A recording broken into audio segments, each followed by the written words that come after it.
Welcome back to another Havoc Rundown episode. I'm your host, Justin, and we've got an action-packed show lined up for you tonight.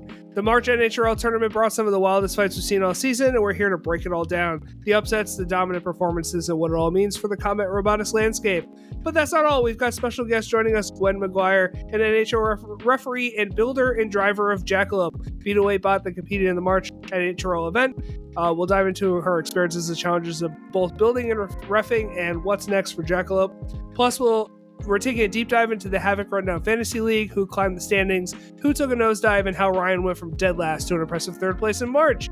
And of course, we'll be answering your listener mailbag questions at the end of the show. It's a full house tonight, and I couldn't do it alone. Joining me are the master of bot analytics, breaking down every hit, flip, and KO with precision. It's Ryan Hunter. Hello. The strategist who sees every design tweak and battleship before the rest of us, Thomas Carroll. I can see it with my eyes closed. The creative force behind our Fantasy League trophies and a man with no fear of a bold prediction, it's Tony Baker. Hey,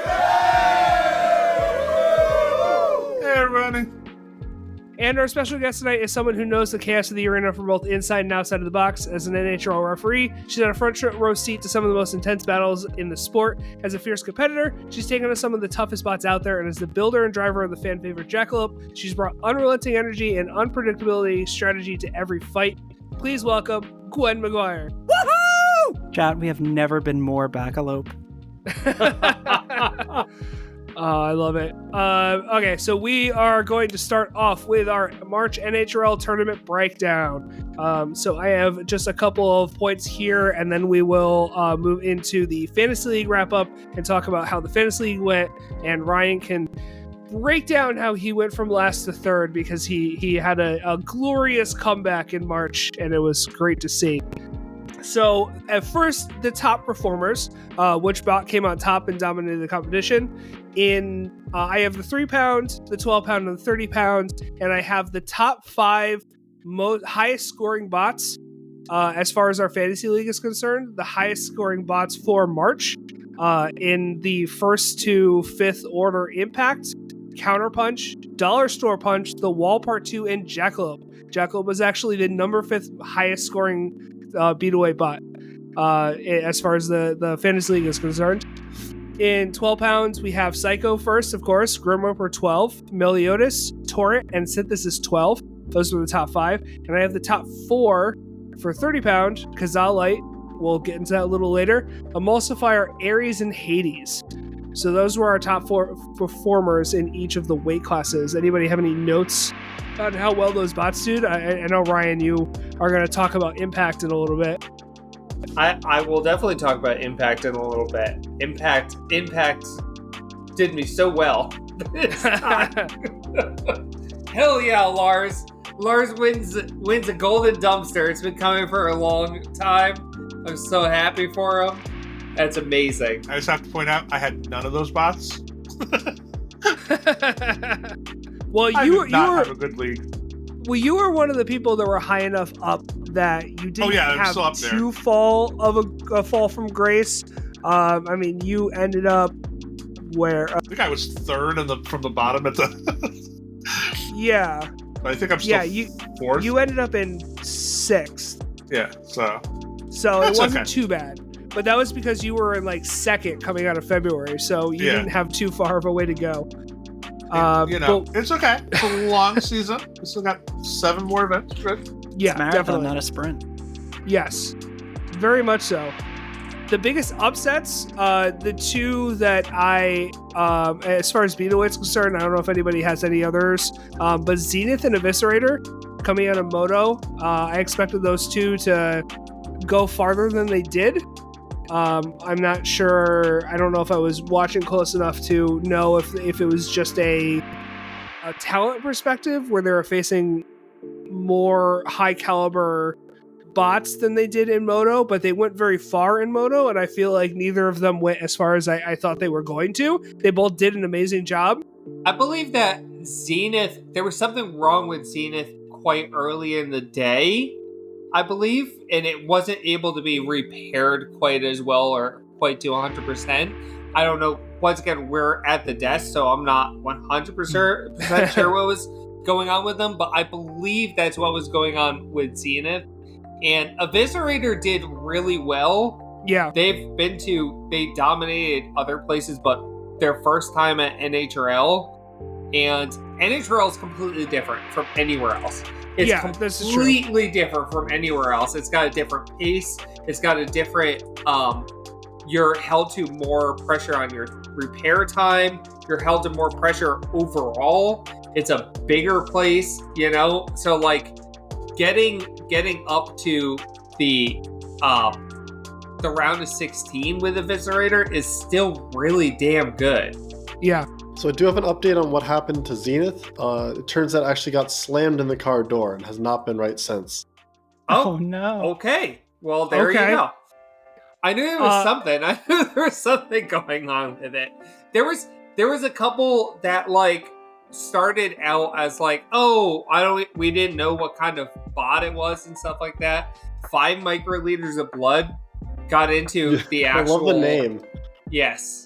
That was really fun to say all day long. Then there was, the wall did pretty well. It got all the way up into the semis. Yeah, the wall is amazing. Yeah, the wall is so good. One of my biggest upsets that I remember seeing when we were behind the desk and watching the fights was Caldera versus Bean Supreme Refried. And nothing against Bean Supreme Refried, amazing bot, but they KO'd Caldera. Glenn was having a day, and Caldera did great, but that train needs to get going. He's got to make those changes that he was talking about with Brian. Yeah, we were even talking to him during the day, and he said that he wasn't really feeling himself, and he didn't have Brian there with him. That's true. I think Caldera, maybe he just needs to.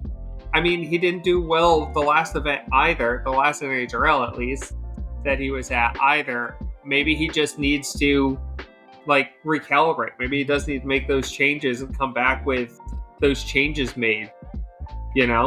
Speaking of Brian and Eruption, who was it that was why can't I think of his name? Connor. Yeah, Connor was driving. He got into the round of 16 with his first time driving Eruption.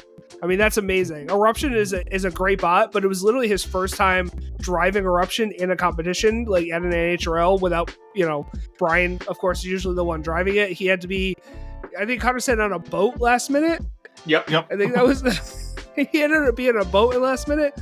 So he handed Eruption over to Connor, and Connor did amazing. Round of 16, first time ever driving a bot like that. And that's not an easy robot to drive either. It's not. Yeah. No. We were saying to him, we're like, oh, you drive Comet. He's like, no, Eruption drives completely different than Comet does. He's like, oh, I don't know how this is going to go. He's like, I could crash and burn completely. And he didn't. He got to round of 16. Gotta commend him for taking on a bot like that first time and going that far. So I hope Brian is proud of you, Connor, because I know we are. Johnny came with Vapor Trail again. Yes. And Vapor Trail got up into the semifinals until they met a little rabbit. Little? Who you calling little? Yeah. Jackalope, of course, you did so damn well. Hey, yes. Man, I just come downstairs and I fight the robots. Yeah. There must be some sort of magic between doing well at Moto and then coming to NHRL directly after it. And I think so. Oh, sorry. I'm sorry. No, if you, what do you think? I honestly it was just the first time coming out of Moto that I really felt confident in a robot that I was building. Well, I say that I build thousands of robots, but coming out of Moto was the first time that I really felt oh my gosh, this robot is doing what I think it should, and I can actually trust it, and it's a mutual thing instead of just being a one-sided hope this one works. So I think I know that they were talking about it a lot at NHRL in the commentary, but the mental game is massive, and coming out of another event, even if you don't podium place, whatever, but if you just finally get confirmation that, oh, I don't care how well I did, but the robot works now and I can feel rewarded that way, it's a very big mental benefit going into anything else. I think the same thing happened with Lars too. That like he had the confirmation of how to drive the robot, and driving the robot at Moto and getting the confirmation of doing so well there, and he just rolled that in. Amazing. And all we're talking about is Beetles, of course, but So yes, and we're talking about Beetles, and so my next point before we get into the Fantasy League that I want to talk about is the trends in the meta shift. And I don't know if it's a meta shift per se, but we did have a conversation offline about fire and about Jackalope's rise through the ranks and how it won the 30 pounds for March and how it did that, and some of maybe the moments that people weren't so pleased with it about that kind of stuff, and how flame bots are becoming more and more evolved, and the more they evolve, the other side is going to have to catch up with that.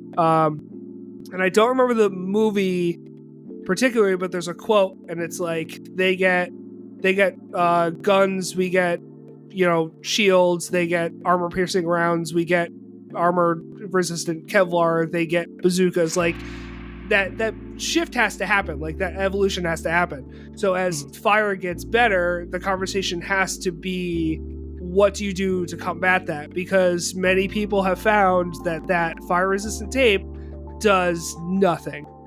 It's also, forget the fire resistant tape, it's also the heat that's created by it. Right. That bot's, like, the amount of fuel that was in Jackalope was way more than what we saw in like a 3-pound bot. So, and there was 2 of them. So it was like, you were basically cooking all sides of that bot. Like, you're getting to the point where you're going to have thermal shutdown no matter what. Yeah. Yep. With the flames. So imagine a 30-pound bot with like literally a 10-pound fuel tank in it. Like, that's going to be ridiculous. There's a picture that Jimmy showed us of the large cage after the Jackalope versus Synthesis 30 fight, and when they were cooking, Gwen, I don't know if you saw it, but when they were cooking Synthesis 30 and he was spinning his weapon, he actually some of the paint melted and it sprayed the back of the wall, and it looks like someone got murdered there. Because it looks like a blood splatter. Yeah, it looks like a blood spatter on the back of the wall because they were cooking it so hot that it was actually melting some of the paint and threw the paint up. Or maybe it was the plastic that was melting, but there was something red that got melted enough that it sprayed on the back wall like paint, like blood. So there's got to be some sort of answer here. Like, is one of the answers... I not being a engineer or anything like that, is one of the answers having like a high pressure, like small fan or something on the front of your bot to just blow the fire back at the fire bot, so it just melts itself and it doesn't melt you or something like that. I can't wait to see the first robot that mounts a dry ice fire extinguisher to itself. Yeah. Yes. Well, like I was saying in our chat, and Gwen, I don't know if you were seeing it before, but there is paint. When we were looking at bots and we were talking about fire and all this other stuff, there is paint that you can get your hands on if you really want to. It's primarily used by NASA, but it is paint, and it costs, I think it's like $3,000 for a can of it. But it's paint that is completely not only flame resistant but heat resistant. Yeah. And it's used on like space shuttles and stuff. But in order to paint your robot in it, it would cost a lot. You would have to put a lot of money into being able to do it that way. So yeah, God, I just imagining somebody that has like a dedicated robot that's just painted the right way for a flamethrower to show up, and you're just like, all right, well, we've got all the configs ready. I've got something for horizontals, something for verticals, something for Leonardo da Vinci. I'm set. Well, I know when Brian was talking about getting eruption set up for flame bots, one of the things that he did was he had a setup where he brought as many components as he could into the middle so that they were away from the outside of the robot. And that was like one of the ways that he was combating it, is he was trying to bring the components as far away from where those flames would be as possible. But we were also talking about the rules around having some kind of like CO2, having some kind of compression. I mean, you would have to figure out the weight with that and all that other stuff, but having that kind of CO2 in the robot but then you would have to use the weight for that, and I don't know if CO2 extinguisher would count as a weapon that really is doing. I think in that and this is Gwen After Dark, unofficial, not writing any rules right now speaking, but like my thought would be that since it doesn't pass any sort of dummy test, so I don't know if you could call it a weapon per se, but it's still pressurized gas, so you would still be classified as a hazard. You would still be weighing that tank dry. You would have to have some way to fill and discharge it, as with any other like hazard, like a pneumatic pod or something like that. Honestly, what I think about is a couple of years back how Austin McCord actually had a robot that literally just carried around liquid nitrogen. And the whole point that he was trying to make with the robot was like, hey, look, this is within the rules. You can do something like this. The rules say that you can have a liquid so long as it is gaseous at standard temperature and pressure. So if you have something like a dry ice, like a liquid nitrogen, maybe that's your flame counter. Play with it. I don't know. Could you turn that into a weapon? Like, could you make a system like that so it does enough damage to a robot, kind of like the anti-flame? Like, could you freeze the internals? Everything? Yeah. Yeah, could you get something so brittle and then you puncture it with a hammer or something? Yeah.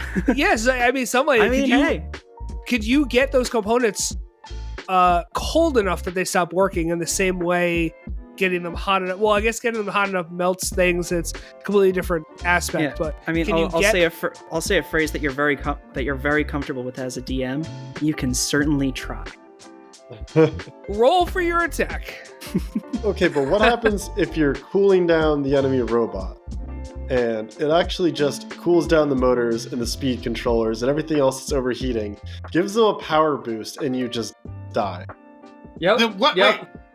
Then what would be the option of actually using the liquid nitrogen to keep your robot cool? Yeah, you can do that's that. So what Ripperoni did on BattleBots. Actually have dry ice. You can also do they put dry people. Ice inside their like, I think it was the weapon motor chamber. So that as the fights went on, it would slowly melt and then keep like active cooling on the can of the weapon motor to prevent it from like stalling mid-match. It's super cool. Like, I'm surprised that I guess I understand why more people don't do it in smaller rate classes. There's less thermal load, and also the wait time is probably killer for that idea. But, yeah, that makes sense. They do have to come up with a way to counteract the firebots. Yes. Yeah, I mean, we're going to see more and more of those. I mean, we saw a new version of it in Titanium White. I tried to say that correctly, and I'm sorry, Team Crafty Cat Combat. But yeah, I mean, we saw a new version of that using like that very thin. I forget what it's not butane. It's a different flame type. I'm blanking on what it is, but it's like the Zippo type of like that strong welding flame almost. I want to call it. It's not really, but it's more of that strong flame, like, and we saw that new version. Yeah. What? Sorry, yeah, like those blue flame lighters that you use for like a creme brulee, something like that. Yeah, I'm not sure how much damage he actually did with the flamethrower, but I mean, we're seeing people try out different versions of the flame to get different effects. We have people like Kokoto doing it overhead, and it's, you saw how much damage. What was it? I think it was Ice Blade. That they have that like really great clip now where he had him upside down and he basically just melted like the whole bottom plate just from above. Like, we're just going to see more and more iterations and more changes on that meta, and the firebots gaining more traction and having different versions of themselves. So there's going to have to be a counter, because at some point I predict that we're going to see a top 16 that is like a quarter of them is all flame bots at some point, unless we get some kind of counter to it, and we'll see what that looks like. But that's one of the great things about the sport. At some point, NHRL is going to have to actually figure out a way to deal with this, because as of right now, there's only one cage that they can do firebots in for the 3-pound box. Yes. So it becomes a scheduling nightmare if that happens too much too. Yeah. That's true, and we have build a fire robot.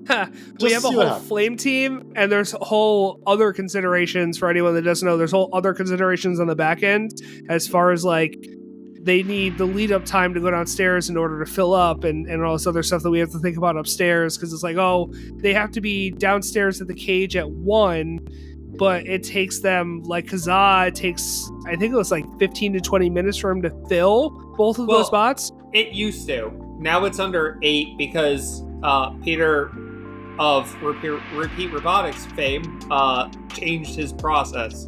So now it's quicker. Yeah. Right, but you know what I mean? There's still that 8-minute lead-up time that other bots don't necessarily have, that once the bot is fully repaired and ready to go, there's this additional thing you have to do before you can even be at the cage. And that's going to be under the supervision of the fire guys at our fire area downstairs. And like there's a whole bunch of stuff that goes into it that's different. So if we start getting more and more of those, like Tony said, NHRL is going to have to figure out something. Because it's not going to work. You know what's crazy to me? Do you remember? This all started with mixtape. This all started with Calvin Eva and mixtape. And the way he used to do it, the way I used to watch him do it, was literally in the pits. He would just swap out butane tanks himself, by himself in the middle of the pits, just like, oh, I just throw this in. Oh my God! If I remember correctly, mixtape didn't have to be filled either. No, it was literally it was a full tank. It was literally just a tank that he put in. It was a 2-second take the butane out, put the butane in, put the top plate on. I'm ready to go. Yeah, but he was weighed with a full tank. Yes. So by taking away the actual weight of the tank, like the actual fuel, it changed some of that dynamic. Well, that's why it looked like it did. That's why mixtape looked like it did. Well, the second iteration, the better iteration of mixtape looked that way because it was basically a robot built around a specific butane king, and it had all the weight issues. So it also had the wagon wheels, which were just these little titanium, like thin little wheels that it would run around. I remember how many times people just hit those wheels and they were glass cannons. And if you couldn't get out of the way in time and you hit one of those wheels, that wheel was dust. It was gone.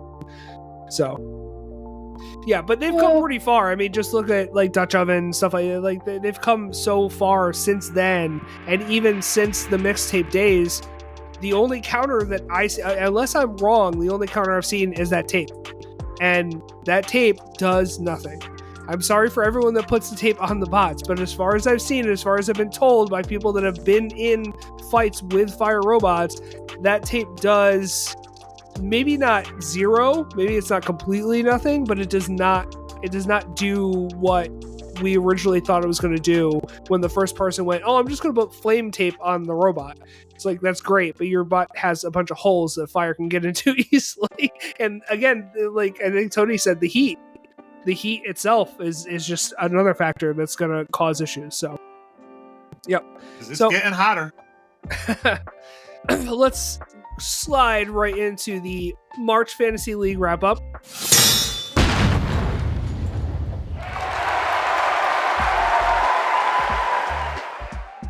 So we're going to talk about our Fantasy League, which if you are listening and you don't know about that, it's kind of interesting because we've talked about it a couple times, but if you don't know about it, we have a fantasy league for NHRL that's going on throughout the year. It's their beta test, just figuring out if a fantasy league like this is going to work, because it's the first fantasy league of its kind for combat robotics.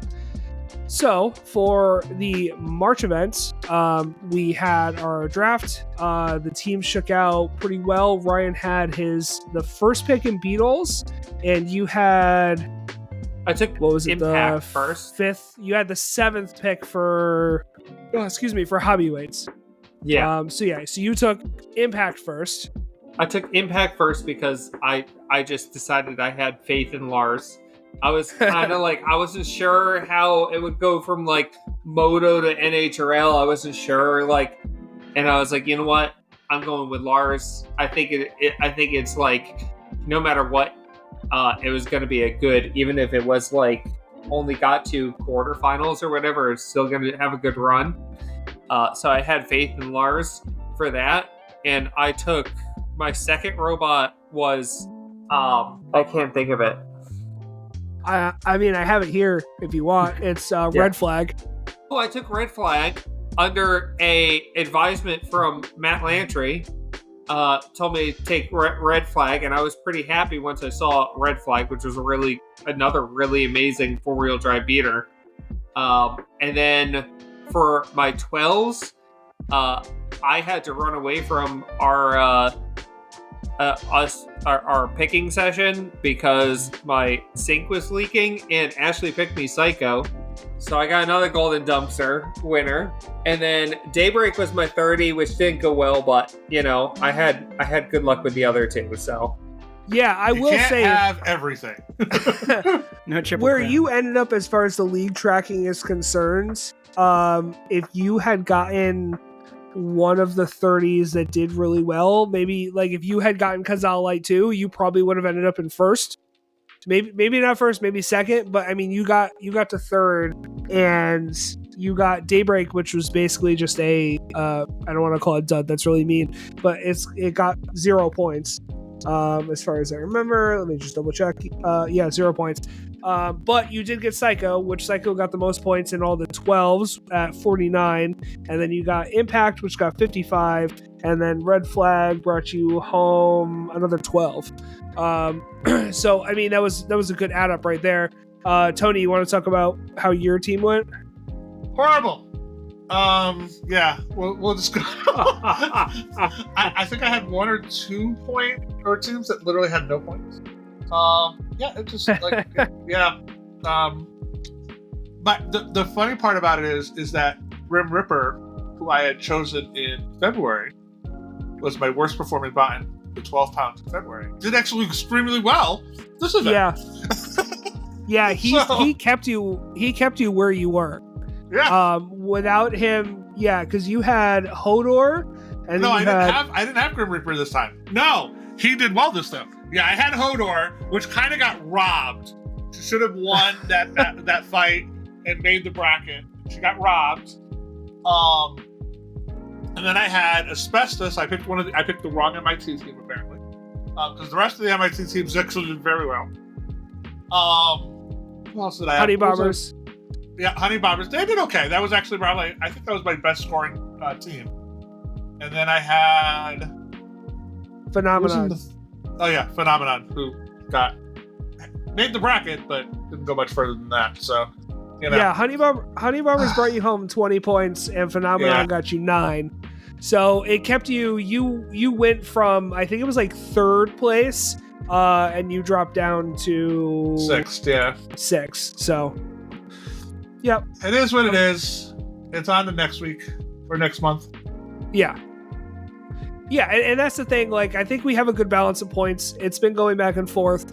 The one that I do want to talk about, and this is gonna hurt, but let's rip the Band-Aid off. Tim, I'm sorry, Tim. Tim did not great.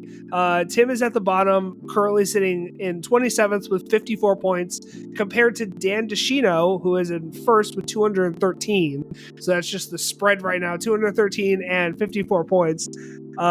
Looking at Tim's team that he picked, he got Basics, which got him a couple points, and I think the rest of his team just did Trash Panda. So he got Basics, Trash Panda, which both sound great. Caldera 12, so and Daybreak. So his team sounds great as far as those first 3 Basics.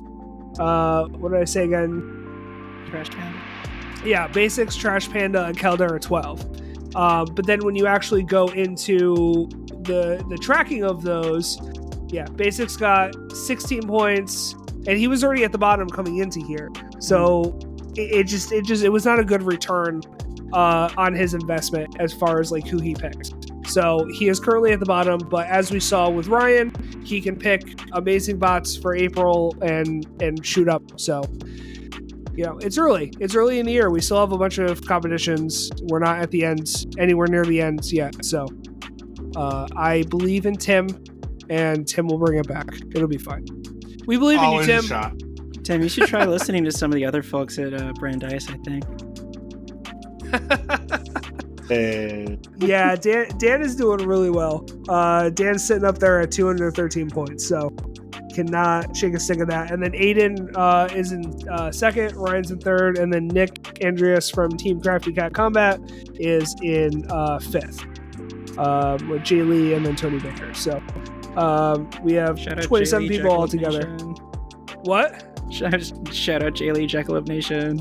She picked me for, this month. Yeah, Jay Lee picked Jackalope. So in the 3 pounds, Impact brought 55, Counterpunch brought 42, Dollar Store Points got 31, the Wall Part 2 got 31, and then Jackalope got 29. So you were 5th place as far as all the beetleights are concerned in overall points. So I mean that was pretty good. You got Jay a bunch of points. It's respectable. We didn't mention we did actually beta test a single event. We did. Yes, that was going to be my next thing that I went into.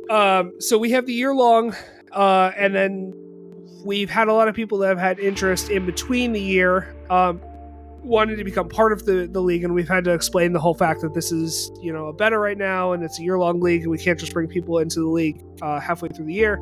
So we worked on a single league, which works by giving. It works per event, so it doesn't carry over. It's just per event, and you pick your bots, and each bot gets points depending on its seed, and you have 100 points to spend, and you have to make your team of 2 beetles, 1 hobby, and 1 feather, and then you keep track of them over the event, and then you can compare scores, that kind of stuff. You want to talk how that went, Tony? How you feel that went? I think we need to have a little bit more runtime. I think we started this literally, I think 2 or 3 days before the event. So I think we need to have some kind of a spreadsheet or something like that we can keep track of multiple picks and everything else before the event. But there was a lot of people that were excited about it. There was people coming up to the table wanting the sheets and everything else. So there was quite a bit of interest in it, which I thought was good. You sent out a form, but I didn't actually see the feedback on it. Was there any good feedback on it? We only got, I believe, 2 feedback, and it was mostly what I thought it was going to be, is more of an automatic way to do things and more of a comparing scores, an easier way to compare scores between people. So those are 2 things that we know that we have to work on, but it was positive feedback oh, this was fun, this was a good thing to add, and all that kind of stuff. So yeah, it adds a little extra excitement to the events. Yeah, and what I'm currently working on is an automatic way, like a website that you go to, you choose your picks, and then it'll put it into a spreadsheet for you. As far as keeping track of the points for the bots, that would still be on the person doing it, but it would be an easy way to, put your picks in and then have it show up, and we can work on it and refine it more as it goes. I have the True Finals API. Bob, who is part of our league and on our Discord, is also helping with a bunch of stats and coding and grabbing stuff from True Finals, so we can see the points live as they go. So we're making tweaks here and there, making things a little bit more automatic, a little bit easier. And the single event stuff, hopefully by the end of the year, is going to be something that we can roll out next year. So you can be in the year long, or we can even turn around and put a QR code during the day for even fans downstairs. Oh, you want to watch and keep track, go to this QR code and whatever, and we have it be a whole thing. So that is the goal. That is the future looking forward. So we'll see how that goes. But it is a project in beta. It's a project in the works right now. So we're just fun. That's the goal. It's a way to have fun. Oh yeah, definitely.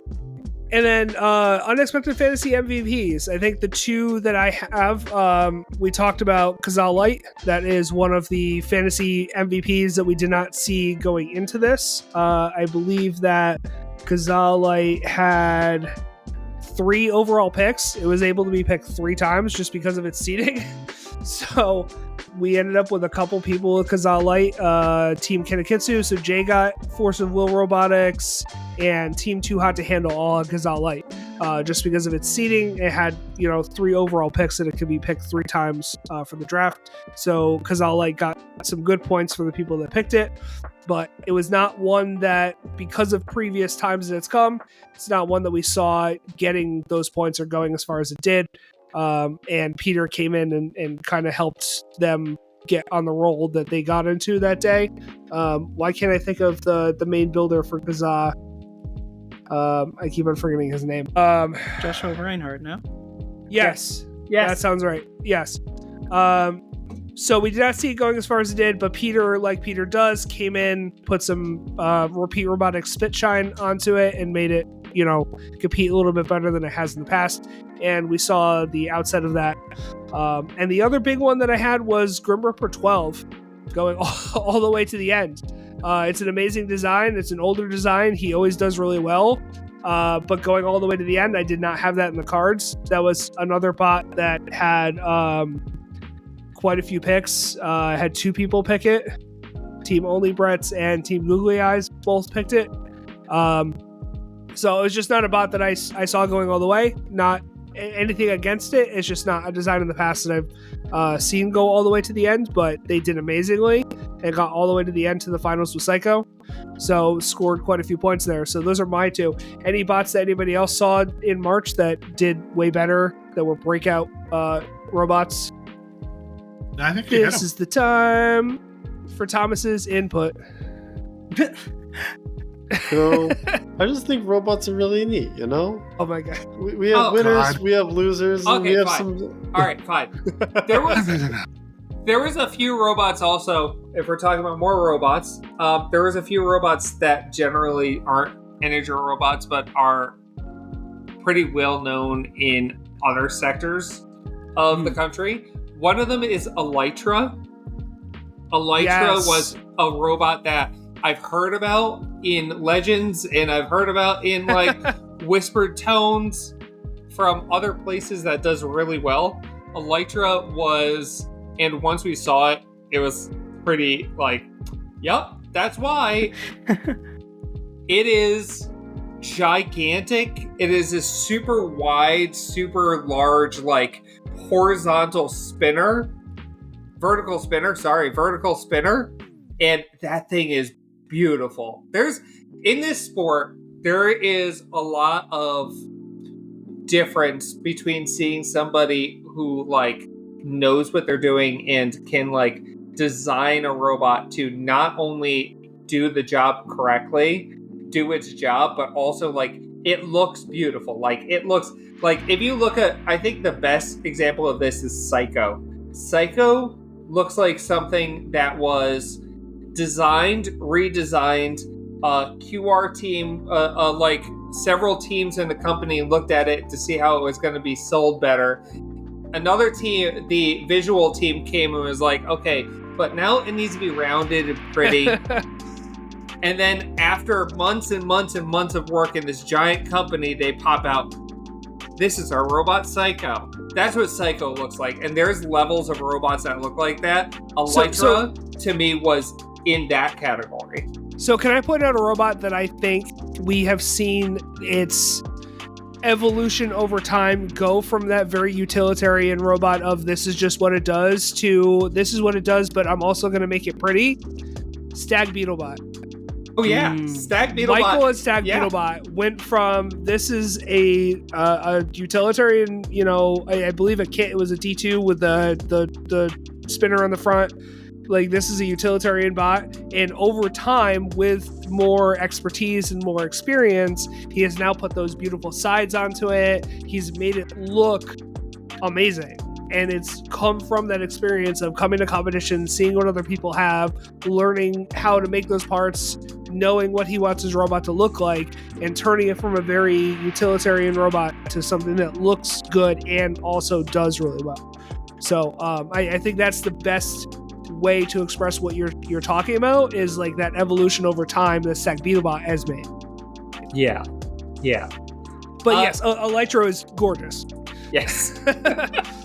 Well, I mean, we have to put Pipeline Punch because they were I believe they were on a team, or at least they came together and they were competing together. But Pipeline Punch and Dollar Store Punch ended up doing better than yes.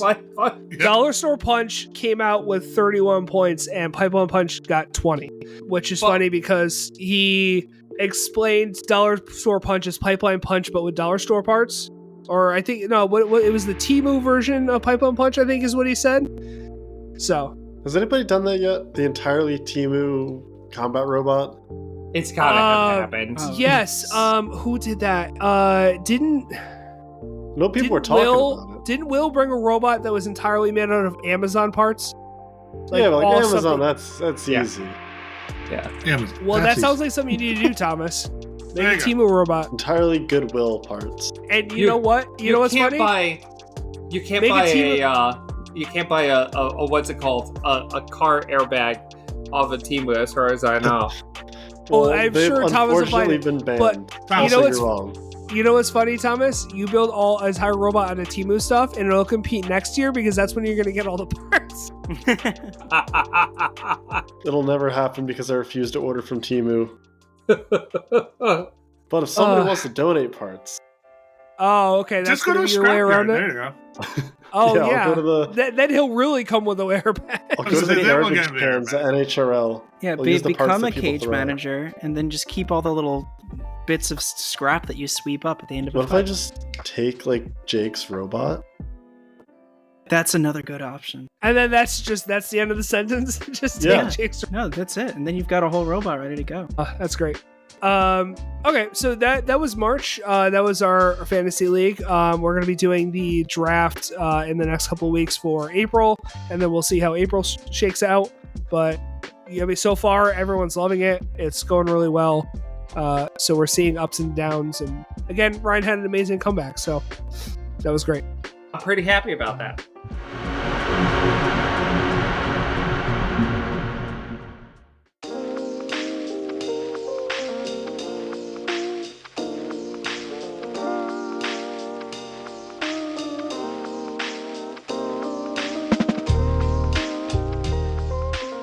Hey there, bot fans! Are you ready to take your love for the Havoc Rundown to the next level? We've got a ton of ways for you to join the action and support the podcast you love. First, connect with us and fellow robot combat enthusiasts by joining our Discord. It's the perfect place to talk shop, share your favorite bot moments, and stay updated with the latest news and events. Make sure to follow us on Facebook to stay in the loop with episode updates, behind-the-scenes content, and community highlights. It's all happening right there. And if you want to show off your Havoc Rundown pride, check out our merch store on Bonfire. Right now, we've got the official Havoc Rundown logo tee waiting for you. Head to bonfire.com/Havoc-Rundown-T to grab yours today. But wait, there's more. You can also support us directly through our Buy Me a Coffee page at buymeacoffee.com/Havoc Rundown. Every contribution helps to keep the sparks flying and bring you more amazing content. And for the ultimate fans, don't miss our Patreon at patreon.com/Havoc Rundown. As a patron, you'll get exclusive access to bonus content like our Fantasy League drafts, D&D games, special interviews, and other exciting surprises. So what are you waiting for? Join the community, show your support, and keep the gears turning at the Havoc Rundown. We'll see you in the arena.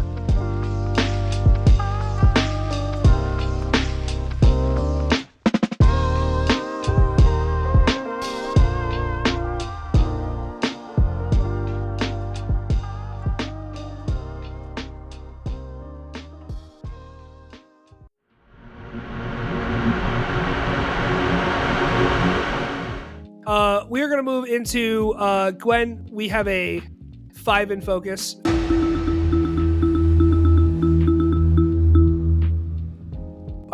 These are just 5 questions about you and Jackalope. Because the last time we talked to you, it was about being a ref, and it was our ref episode. So that was more like ref questions and stuff like that. This is all mainly going to be about you being a builder and Jackalope and stuff like that. So this is our 5 in focus interview with Gwen McGuire.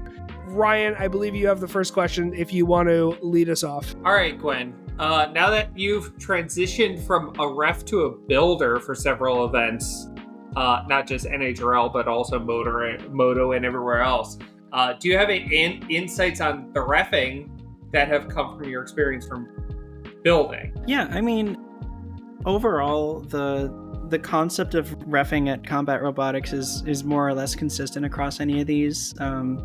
If you're moving, you're moving. If you're not moving, you're probably not moving. So for the most part, like, it's been interesting to see more than like just the reffing, how different places run their events at large. So like at G-Scroll, how they still have an unstick concept, but it's manual and they pause the match and it's more or less guaranteed. At MASD, they've got that fantastic pneumatic loaded pit, which is just incredibly fun. Motorama had a different arena construction. And the atmosphere itself is just a bit different. It's more like stripped back and just kind of raw combat. That's all you get. Matches. I love those metal walls. By the way, I just want to say that plates at I Moto love those. Very metal interesting. I liked that. Yeah, but that more than anything else, like I love going around to different events and just seeing how different regions run their stuff. I really want to make a trip out to like one of the more out there Merca events sometime. I'd love to go down south, see some of the events down in like Atlanta, something like that. When I know there's a decent scene around there too, so I'd love to make the trip. But then maybe someday in the distant future, I'll try to pack a carry-on and go over to like War or Scar or something. But for now, that'll be a pipe dream because I've never even been to those parts of the country yet for leisure at this point anyway. So I can't imagine packing up just for robots at this point. But it's really cool seeing how different places do their events. There's the Scorpio's channel just was uploading a lot of videos about a 30-pound event that just happened in California that looked really interesting. And there was a lot of, like, the Vasquez brothers brought a 30-pound version of Whiplash. Yeah, I'm really excited to see that. Hell. Awesome. Like, there was disinformation, but the Scorpios team had it. A whole bunch of people. I would love to go around it. I would love my job to be to go around the country and just watch how everybody else does it, go and talk to everybody about it. I would love it. I wish there was money in like journalism from Combat Robotics right now for that sort of stuff, but like I feel like everybody does do it different, but at the same time we're all like going the same place, and it's like at the end it's like sort of I don't know. Right now I'll have to just watch every live stream that I can find. We're moving. We're getting there. You know, yeah. Slowly but sure. Yeah. Tony, you want to ask yours? Sure. All right. What was the biggest change you made to Jackalope over the past year that made it so successful this time? God, easily the drivetrain. The crazy thing about robots is that when you put them in the box to fight other robots, those other robots really want to hit your robot. And it turns out that if you put like the really sensitive like cans of motors on the outside of your robot, which is famously again where the other robots are, they're gonna have an easier time getting hit. So like it was a rare occurrence for me to make it through an entire event with V1 that it was a rare occurrence for me to get through an entire event and still have just as many like drive motors coming out as I did going in. Even more so with like the aluminum gears that I was using. Like I was exploding nylon gears at my first event. And it was just this constant struggle of like, wow, this drive setup seemed like it was really zippy, really like usable in Chainsaw Kitty when I first saw it. And it kind of seems like it's a massive headache and an extreme liability at this point. So I don't know what they're doing so differently than I am. And I was actually like doing a lot of theory crafting with Keziah and trying to figure out like, what am I doing wrong? What am I doing different? But I didn't want to just copy their homework completely. And then eventually I just got to a point like it was literally Mass D of this January where I'd gone 0-3 again. And I was driving home from Boston back to Norwalk. And I just had this moment in the car where I was like, what if I just throw it out? Like, I'm not married to this idea. Like, I can stop and do something else. That's okay. And before, like, I got home and then woke up Sunday morning, spent pretty much the entire day in CAD doing a ground-up redesign, fixing a bunch of, like, outdated references, parametrizing a lot more of the CAD, trying to do a lot more, like, design for maintainability and design for manufacturing stuff in there, too. I think this might be an overestimate, but I cut the part count roughly in half from V1 to V2. From like 183 parts, I think. I have my spreadsheet open in the background. To like 80, 90 parts, like distinct components. Wow. So the robot is simpler. I am better about prepping and maintaining spares. And the drive is on the inside of the robot now. Makes sense. And you have the drive in the front with the back wheels being driven by belts, right? Yeah, that's how you have right. it set up. So it's front wheel drive. Yeah. So it's a direct drive in the front and then belted to the back. Yeah. Okay. So like more or less like the belts are there just for show almost. So. Because well, yeah, that's true, because like you've had the belt come off and it doesn't really matter because the front is driving and the back is just loose anyway. So there is a little bit of a liability involved, because if I lose a belt and then somebody gets under my front, then it breaks traction to that back wheel on that side that's missing the belt, because it's lifting the front wheels off the ground. That's what's spinning actively. So it kind of puts a few more eggs in the basket of, oh, my ground game better be better than the other person's if this is going to pay off. But between the center of mass of where the entire robot is, it made sense to mount the motors in the front rather than the back, both so that I get the center of mass closer to over the driven wheels, and also for the sake that I straight up couldn't put motors in the rear of the robot because there's a servo there. Makes sense. Yep. Yeah. Because you have the arm. Yep. Sounds right. So my question is, you fought some tough opponents. Who's been your most challenging matchup so far and why? Oh god. The two robots that came to mind first for me are actually two robots that I've fought twice at this point. And they'd be Turbo Fiend and Jelly Baby. Going into both of those matches, each time was just like very shocking and kind of rewarding for me at the same time. Like, there have been a lot of very difficult robots that I fought. In December, Jackalope had actually fought more NHRL finalists than not, which is insane for a robot that went to like 3 events between its inception and December. But it is what it is. Gil must not like you. Gil hates me, man. I don't know what I did. I think he's trying to scare me off of competing so that I go back to reffing more. There you go. I think that was Jimmy's first statement because you made the World Championship. Crap, I'm going to have to find a head ref for the World Championships now. Yeah. I don't know if you saw, but in the Discord, actually, I added him in the March channel and just said, hey, Jimmy, sorry, I can't make December. Something came up. Oh, that's awesome. Oh, I distinctly remember your reaction when that judge's decision between you and Turbo Fiend came up upstairs.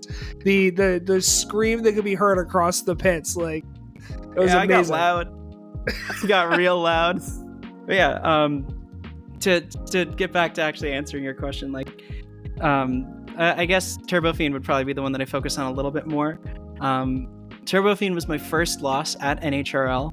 And because of that, I was very much like, I really, really, really want to fight her again. Like, I consider the Papazians both to be very good friends, and I respect the hell out of both of them.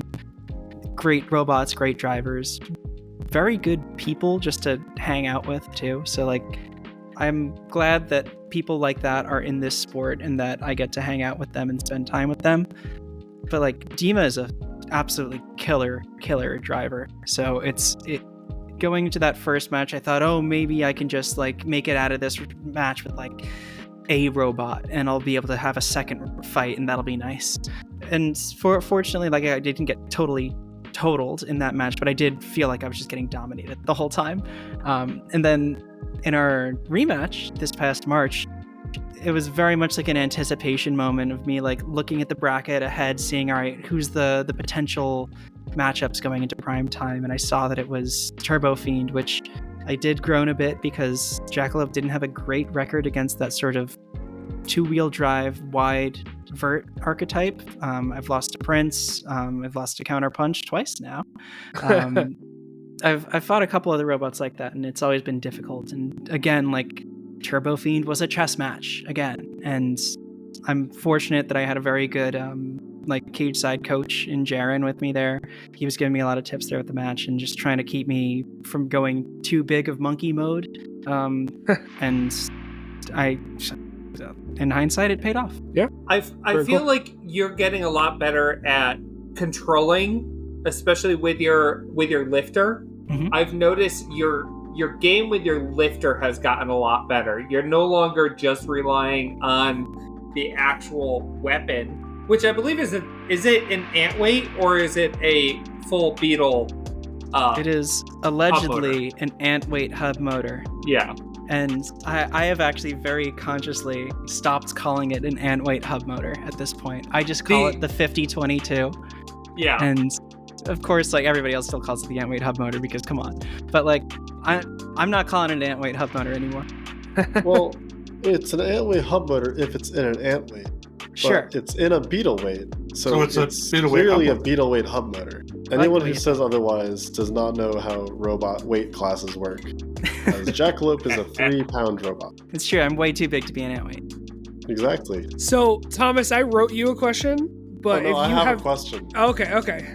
So, we all know that Jackalope is under the team Lagomortis Robotics.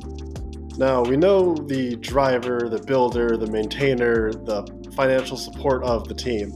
But there is another member of the team which many people may or may not know, and has definitely become more known after this past event. The true head of the company, the boss himself. Himself, correct? Mr. Mortis, the rabbit. Can you tell us a little bit more about Mortis, who he is, and what happened on that fateful Saturday night to him? So, this is Mortis. I know it's an audio medium, so it doesn't work super well for y'all. But Mortis is the sort of mascot, CEO, CTO, CFO, COO, and CDO of Lagomortis Robotics. He is my boss. He signs my paychecks. Oh, and I hate him with my entire heart and soul. He has a little corner office in my toolbox, so if you ever want to come see Mortis, say hi, and watch him berate me, you're welcome to come to my pit and just check him out. But yeah, as far as what Thomas is talking about on Saturday, he decided to go on a little bit of an adventure without telling me and stressing me out. I gotta have my supervisor at all times for all my fights, otherwise he docks my pay. So we actually launched a search party with the help of both Ashley, Paige from Jelly Baby. A bunch of folks got in on it to try to find Mortis. There were wanted posters made. There was a massive drawing of him put up on the whiteboard to try to get people to like return him to staff. In the end, I think it was Ben from Emulsifier ended up actually finding him behind one of the test boxes on the second floor and then bringing him back. So he went, "Oh yeah, I saw this like a drawing on the whiteboard. Is this anything?" And we were joyfully reunited. If I remember correctly, he got many hugs. Oh, he got so many hugs. So many hugs. So yeah, unfortunately for me, Mortis is now back in my life. It sounds like he is seeing him again in the future. You'll see many more Mortises as well in the near future. Mortis? Well, Mortis? He has so many titles that you have to diversify. Yeah, give those, rabbits famously Exactly. known for their skills at math. Yes. Oh yeah, that. So the final question I have, which Ashley isn't able to join us tonight. She's having some issues with her job. So unfortunately we're missing her tonight, and we always miss her when she's not on. But what's next for Jackalope? Are there any upgrades or changes planned for the future events?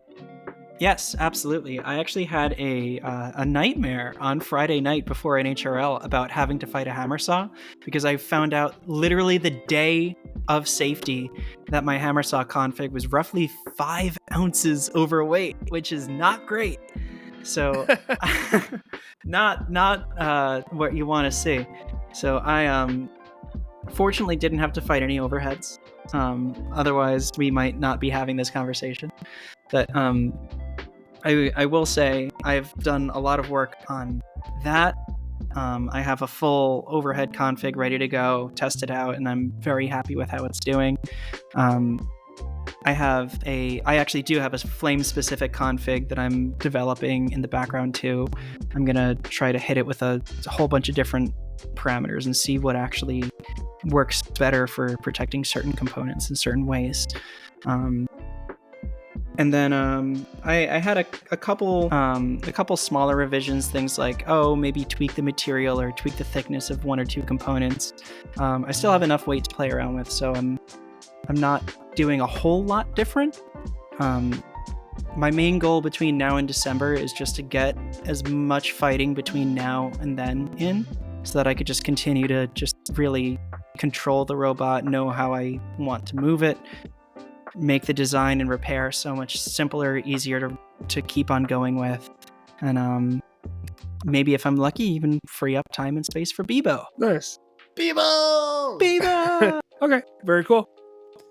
And the last little part that we have before we end the episode, of course, how we end Robots every episode. Oh, wait. No, that's the wrong podcast. And I'm Gwen. I mean, if you want to take that on, Thomas. So the last part that we have is You've reached the voicemail of the Havoc Rundown. Please leave your message after the tone. Listener Mailbag. And this is, if you are not part of our Discord, please hop on over to our Discord. We have a mailbag channel, which you can ask our future guests questions that we will ask on the air and have them answer. So we have a couple of them here that were asked in our Discord. The first one being from Sephi. And Sephi wants to know, what's it like being a terrible ref, Gwyneth, asking as a friend? Well, first off, my name is Gwendolyn. Thank you. Second off, Ethan. I'm the best Gwef you've ever damn seen, bud. They don't pay me the medium bucks for this, all right? This takes time, effort, practice, and a whole lot of stick time on a house bot to get to where I am today. I started from the bottom. I was selling tickets. I was wrangling bots back when we had a green room, and I won't take this kind of disrespect in this house. I remember walking in the front door and looking at you and going, that's the coolest jacket I've ever seen. Well, yeah, because it was a Hypershock jacket. It's not even a team I'm on, dude. Yeah. That's fully me just taking credit for somebody else's work at that point. No, you're on but it is a Hypershock. damn cool jacket. Yeah. So Tim Hebert wants to know, how much lope could a jackalope jack if a jackalope could jackalope? Just enough to be back. A lope. I like that answer. I like that a lot. Luke, our good friend Luke from Behind the Bots. Yo, Gwen, hit us with your top cryptozoology fact about Jackalopes. Ooh. All right, I've got a cryptozoology one, and I've got a real one for you. The cryptozoology one is that a group of jackalopes is called a flaggerdoot, and that actually comes from Tim Hebert. So thanks for both the question and the answer to the next question, bud. Appreciate you. But one of my favorite actual facts about the jackalope is that, and this is going to be a little bit long-winded, sorry. Jackalopes actually, the myth of the jackalope, I mean the totally real thing of the jackalope, is what inspired a scientist to actually develop the HPV vaccine.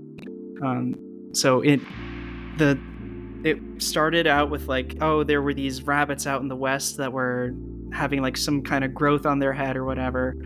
This scientist went out to investigate it, found out that it was the papillomavirus causing growths, isolated it, developed a vaccination for it, and now we have more or less eradicated that disease in humans. Wow. That's cool. That's insane. That's right. Cool. Mortis does have a medical degree. I love that. So Megan, who is a member of our pit crew, what's the origin of the name Jackalope? Yeah, anybody that's ever been to my apartment knows that I'm just so normal about rabbits. I like them probably a normal amount. But most normal rabbit enjoyment. Just such a standard number of rabbits. Literally, when you come to my apartment, the first thing, I ask people, count the rabbits, see how many you could find. And I think a recent answer I got was actually in the 20s, which is probably still an underestimate. But as far as naming the robot Jackalope, of course, the Jackalope is a hybrid of the American antelope, which is not a real antelope, and the jackrabbit, which is not a rabbit. But since it's this whole idea of it's kind of 2-in-1, it's very quick, and it loves whiskey, just like me. And I thought, well, I'm making a robot that is a lifter with a vert, because I love robots like Terratops, like Whiplash, honestly like Overhaul, even though that doesn't have a vert. I still like control bots a lot. So I thought, well, if I've got a robot with 2 weapons, it's kind of like a hybrid. It's supposed to be very fast. And I like rabbits, and I know about Jackalopes. This is a great name for it. It just all fits together so well. Yeah, very cool. I'll do one of our other questions. What's your dream Jackalope merch? Oh, man. One of my very good friends, Jen, who actually crocheted this mortise, she's been also doing like some design work for like stickers and stuff in the background, and Alex from Usagi also has done a little bit of design for me too, so I will have stickers soon. But Jen also came up with this whole like little character that's supposed to be like a little almost Gijinka of Jackalope. And the dream one day would be to have an actual like plush of this Jackalope character. That would be like incredible. 10 out of 10. You got to make it internet famous for that to happen. I know. I got a web store. I got to talk to Chris Moran. Get me in more shorts, man. There you go. I got a plushie to sell. Aiden says you don't see a spinner or lifter combo much in the middleweight class. Were there any particular challenges in making weight? Yes, so many. Have you seen the size of this weapon, man? It's horrible. No. Yeah, no. I mean, there's been a lot of variability. In addition to the whole like 2 weapons thing, part of the design ethos of Jackalope is trying to be ready for almost any situation and have like a module or a counter available to me. So that leads to a lot of like front armor packages that slot in and out. My top armor is more or less drop in. The antlers themselves, like what I've been calling the lifters. The antlers themselves are actually like, I have 3 or 4 different thicknesses, 3 different materials to choose from. So like one of the harder things has been keeping track and making sure that all of these are in weight in any given configuration. I have a massive spreadsheet with like 7 or 8 tabs for just Jackalope, and it goes through like breaking down component by component, baseline configs, kind of quick select configs for particular archetypes that I go up against. And it's also where I put like my weights, my costs, because I do want to try to not go bankrupt with this sport. And like trying to keep it all organized has been a challenge, but I think I'm finally at a stable enough point design-wise where it's there. And I'm getting to a point where I could run almost any config and be within weight, but getting there was definitely a challenge. There was a point halfway through the first design iteration where I was actually designing for the Beetle hub, and I knew that I wanted a hub motor because it like packaging was king, which was also why I went for that older drive setup that I ended up designing out. Packaging was the whole thing. It needed to be small. It needed to be like no extraneous wasted space at all. And that Beetle hub was just a bit too big for putting 2 weapons in one robot, at least at 3 pounds. So getting to a point where I could then say, all right, well, maybe I don't have a massive vert, but what robot in this archetype really does, right? Like Terratops isn't roofing people. Whiplash isn't known for like their absolute utter devastation of everything. Like they're both very capable robots that have many KOs to their names, but they're not necessarily like on the level of something like a Hypershock or a Tombstone where you go into it and you're thinking, all right, this match is ending in a KO for somebody. Right. Yep. Makes sense. Our good friend Mark Renee says, will you please state for the record that you are in fact everyone's coolest friend, hands down by a large margin, in perpetuity? My lawyers in the Lago Mortis Robotics legal department, who is also Mortis, have advised me against confirming or denying any such allegations, but I do appreciate the sentiment. Well, there you go. There's your answer, Mark. Julian says, first question, where the hell do you get off? And second question, what's the answer to that? Usually the East Norwalk train station. It's not too far a walk from my apartment. So when I'm coming back from like Grand Central or New Haven, it's usually easiest for me to just go there. Second question, what are your overall thoughts on 4-wheel drives with the motors in the front? Do you think it should be more common, and what downsides are you seeing? Yeah, I mean, it definitely depends on what the rest of your robot looks like, I think. In my particular case, it works really well because I think Jackalope is first and foremost a control robot more than a vert. Like, I was actually talking with, I think it was Tim about this recently, and he was saying that I drive Jackalope more like a lifter that happens to have a vert on it, compared to something like Phenomenon, which Brandon Bennett Young is an incredible builder who I very much respect, and like I read the hell out of his blogs, and he was very, very inspirational in making Jackalope. But like, that's more of a vert with a lifter on it, and I am more of a lifter with a vert on it. And the drive style definitely reflects that as well. So I think having the motors mounted in the front helps me put a bit more pressure on my forks when I'm running forks. It helps me stay planted and make sure that my antlers are always down low to the ground. And it also shifts my entire center of rotation forwards just a bit so that it's easier for me to kind of pivot as if I were two-wheel drive. Okay, makes sense. Tom Farkas wants to know, is it true that Jackalopes have amazing singing voices? Also, what updates did you make in between events to make it so good? And how hard is it to contain such awesomeness? Yeah, it is true. Jackalopes have incredible singing voices. They love joining in on campfire songs at night. This is genuinely part of the Jackalope mythos. A little bonus fact and a genuine thing, just as an anecdote. It's said that like you could hear them singing when you're at the campfire, and that the only way to catch a jackalope is to leave out a glass of whiskey for it at night, and then when you go to sleep, the jackalope will go over and drink the whiskey, it'll fall asleep, and then you'll be able to catch it, because otherwise they're fast as lightning and you can't catch them. So also kind of reflects what I was hoping to do with the drive style. But yeah. So I actually there's a distillery I really like whose logo is a jackalope, and they released like a very special like short run of a bourbon whiskey that I ended up getting as my like congratulations to myself for qualifying thing. It's like literally ran out after the counterpunch fight to get to the liquor store before it closed. Nice. But yeah, as far as what updates I made between events, I know we covered that a little bit already. It was primarily the drive, but a big part of it also was just getting a lot more stick time. Like, I'm very fortunate in that I live literally 5 minutes from NHRL.